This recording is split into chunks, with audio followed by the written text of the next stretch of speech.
जय Hind students. Last class में हम लोगों ने डिस्कस किया था about the calculation of empirical formula and molecular formula.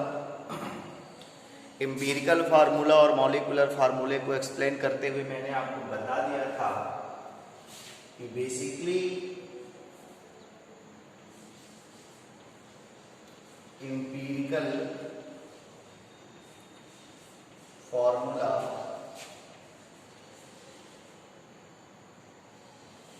जो होता है वो होता है simplest ratio of atom present in compound. Present in compound it means किसी कंपाउंड में जो एटम का सिंपलेस्ट रेशियो होगा वही सिंपलेस्ट रेशियो उस कंपाउंड का एम्पिरिकल फार्मूला फॉर्म करेगा, एम्पिरिकल फार्मूला कहलाएगा। कैसे सिंपलेस्ट रेशियो कैलकुलेट करते थे, मैंने एक टेबल बना के आपको बताया था। टेबल फॉर्म करेंगे, टेबल फॉर्म करके जो एटॉमिक मास होगा उसके हेल्प से हम गिवन परसेंटेज को जो है डिवाइड कर देंगे। डिवाइड करने के बाद जो सबसे स्मॉल यूनिट, स्मॉल वैल्यू आएगी, जो स्मॉल वैल्यू आएगी एटम्स की, उस स्मॉल वैल्यू को सारी वैल्यूज में डिवाइड करके सिंपलेस्ट रेशियो कैलकुलेट कर लेते हैं और हमें एम्पिरिकल फार्मूला फॉर्म हो जाता है। जब एम्पिरिकल फार्मूला हमें मिल जाता है देन क्वेश्चन अराइज होता है कि how can you form a molecular formula with the help of empirical formula. तो एक फार्मूला हमने फॉर्म किया कि molecular formula is equal to empirical formula, empirical formula multiplied by n। Means अब बात आई कि सर n एम्पिरिकल फार्मूला तो हम सिंपलेस्ट रेशियो टेबल के थ्रू निकाल लेंगे, लेकिन सर ये n क्या है, इसे कैसे कैलकुलेट करेंगे। देन हमने बताया कि n is equal to the ratio of molecular mass upon empirical formula mass. Empirical formula mass मतलब क्या करना है, इसका मतलब एक चीज ये श्योर हो जाती है कि अगर आपसे किसी क्वेश्चन में मॉलिक्यूलर फार्मूला वो पूछेगा तो ऐसे केस में वो मॉलिक्यूलर मास दिया होगा। इट मीन्स अगर आपसे मॉलिक्यूलर फार्मूला पूछा जाता है तो क्वेश्चन में आप जरा चेक कर लीजिए कि वहां आपको मॉलिक्यूलर मास गिवन होना चाहिए। तो अगर मॉलिक्यूलर मास गिवन है तो वो मॉलिक्यूलर मास इनपुट कर देंगे बेटा। एम्पिरिकल फार्मूला मास का मतलब जो भी आपका एम्पिरिकल फार्मूला आया है, CH आया है, CHO आया है, CH2O आया है, आप उसको उसका मास निकालोगे। उसका मास कैसे निकालोगे, जो भी एम्पिरिकल फार्मूले में एलिमेंट या एटम होंगे, जिस तरह मॉलिक्यूलर मास निकालते हो तो कंपाउंड में जितने एटम होते हैं उन टोटल एटम का एटॉमिक मास ऐड करते हो। सेम वे में जब एम्पिरिकल फार्मूला मास की बात करेंगे तो एम्पिरिकल फार्मूले में जो सिंपलेस्ट रेशियो ऑफ एटम है उन्हीं नंबर ऑफ एटम का एटॉमिक मास ऐड कर देंगे तो वो एम्पिरिकल फार्मूला मास कहलाएगा।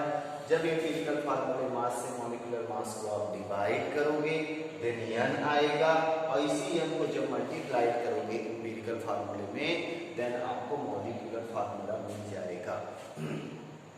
कभी कभी आपको क्वेश्चन में जब मॉलिक्यूलर फार्मूला कैलकुलेशन की बात करेगा तो मे भी वहां मॉलिक्यूलर मास गिवन नहीं होगा।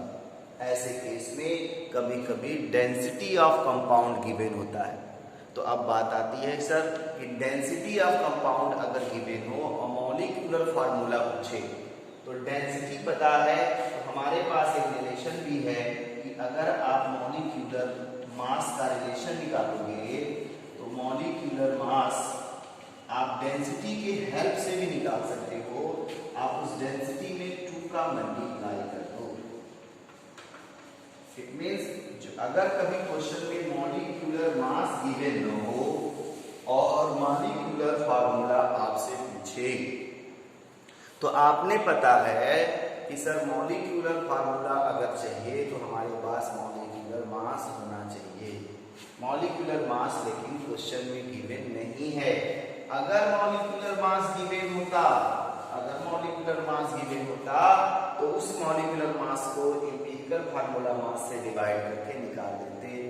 लेकिन अगर मॉलिक्यूलर मास नहीं गिवन है तो श्योर है उस क्वेश्चन में डेंसिटी दिया होगा, वेपर डेंसिटी दिया होगा। ठीक है, वहां पे वेपर डेंसिटी या बीडी लिखा होगा या डेंसिटी लिखा होगा, वो गिवन होगा। अब इस डेंसिटी को जब 2 से मल्टीप्लाई करेंगे तो निकल जाएगा मॉलिक्यूलर मास। अब इस मॉलिक्यूलर मास को यहां पुट करेंगे, एम्पिरिकल फार्मूला मास से डिवाइड करेंगे तो निकल जाएगा n। अब इस n को यहां मल्टीप्लाई करेंगे एम्पिरिकल फार्मूले में तो हमें फॉर्म हो जाएगा, मिल जाएगा मॉलिक्यूलर फार्मूला। तो ये था एक छोटा सा ट्रिक, छोटा सा तरीका कि अगर एम्पिरिकल फार्मूला मास आपने कैलकुलेट कर लिया और आपको मॉलिक्यूलर फार्मूला बनाना है तो वहां क्या चाहिए आपको, तो सर वहां हमें चाहिए मॉलिक्यूलर मास। अगर मॉलिक्यूलर मास गिवन नहीं है तो सर डेंसिटी अवेलेबल होनी चाहिए, और अगर डेंसिटी अवेलेबल है तो मॉलिक्यूलर मास मिल जाएगा, और मॉलिक्यूलर मास अगर मिल जाएगा तो स्मॉल n कैलकुलेट कर लेंगे, और अगर n मिल जाएगा तो एम्पिरिकल फार्मूला मास से डिवाइड कर देंगे तो सॉरी मल्टीप्लाई कर देंगे तो आपको मॉलिक्यूलर फार्मूला मिल जाएगा। इस पर मैंने न्यूमेरिकल आपको कुछ समझाए थे एम्पिरिकल फार्मूला तक। आगे हम अब नए जब आपके ऑनलाइन क्लास लेंगे तो हम आपको बताएंगे, पहले तो ये बताएंगे कि ये फार्मूला कैसे बनता है। कभी कभी बच्चे पूछ लेते हैं, कभी कभी बच्चे पूछते रहे कि सर ये molecular mass equal to 2 into vapour density का फार्मूला क्या ये जनरेटेड है या इसको मान लिया गया है, तो ये कैसे बना है इस पर डिस्कस करेंगे ऑनलाइन क्लास में और न्यूमेरिकल लगाएंगे। तब तक के लिए जय Hind and good by two all of you.